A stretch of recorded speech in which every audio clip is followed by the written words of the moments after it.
Assalamualaikum warahmatullahi wabarakatuh. Baik, saya di sini akan menjawab soal nomor 2 tentang bagaimanakah suatu kerangka pikiran dapat diperoleh dari komponen-komponen dasar penyusun tinjauan pustaka. Nah, kerangka pikiran sendiri itu dapat diperoleh dengan adanya tinjauan pustaka, di mana seperti yang kita ketahui bahwa tinjauan pustaka itu dapat menjadi referensi kita dalam melakukan penelitian nantinya, di mana tinjauan pustaka ini itu biasanya tidak hanya terdiri dari satu jurnal saja, tetapi terdiri dari berbagai sumber, ya terdiri dari satu jurnal ataupun bisa lebih dan dari lebih dari satu buku. Nah, karena adanya sumber-sumber yang beragam, maka untuk menciptakan suatu kerangka pikiran ini kita dapat melakukan analisa unsur-unsur yang berkesinambungan untuk dapat mendukung topik utama penelitian kita. Selain itu juga kita juga dapat mengklasifikasikan aspek-aspek apa sajakah yang dapat mendukung, sehingga aspek-aspek itu dapat menjadi berhubungan dengan topik penelitian kita. Serta tinjauan pustaka itu dapat dilakukan kolaborasi unsur-unsur. Dengan adanya kolaborasi ini sehingga dapat mendukung dari konsep utama penelitian kita.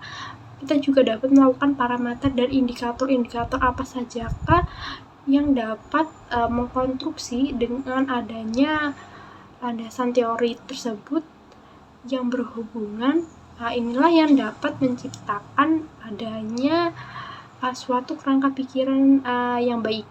Dengan adanya konstruksi dari indikator-indikator, konsep, serta parameter-parameter yang kita lakukan tadi, sehingga membentuk suatu tinjauan pustaka yang berkontribusi dan berkesinambungan, maka akan menjadi suatu tinjauan pustaka yang dapat menjadi suatu kerangka pikiran yang terkonsep dan sistematis. Pengkajian serta pengkolaborasian dari kutipan-kutipan yang kita peroleh dari tinjauan pustaka dengan menggunakan bahasa sendiri dilanjutkan dengan pencocokan dari konsep utama kita dengan hasil tinjauan pustaka. Dan dalam hal ini ada bagian yang paling penting, yaitu di bagian hipotesa, karena pada bagian ini kita ingin menciptakan suatu integritas korelasi kutipan tersebut cocok dengan konsep kita berdasarkan pada teori, konsep, parameter, serta indikator. Dengan adanya logika inilah yang dapat membantu kita dalam menentukan kerangka pikiran nantinya. Penggunaan jurnal-jurnal terbaru serta penggunaan jurnal yang lebih dari satu ataupun dua ataupun bahkan lebih, inilah yang akan memunculkan adanya konsep, metode, serta sistematika penelitian yang berbeda.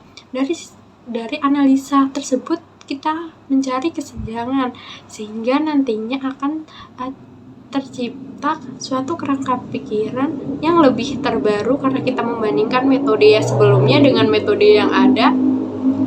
Hal inilah yang akan membuat kerangka pikiran kita ini lebih terarah dan terkonsep.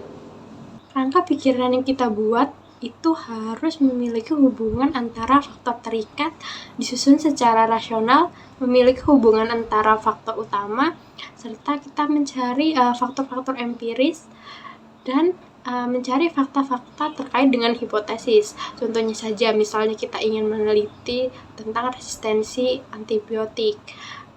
Nah, hipotesis yang kita peroleh itu misalnya ketidaktepatan konsumsi antibiotik pada pasien rawat jalan, karena mereka tidak menghabiskan obat antibiotik, sedangkan yang kita ketahui bahwa obat antibiotik ini harus dihabiskan.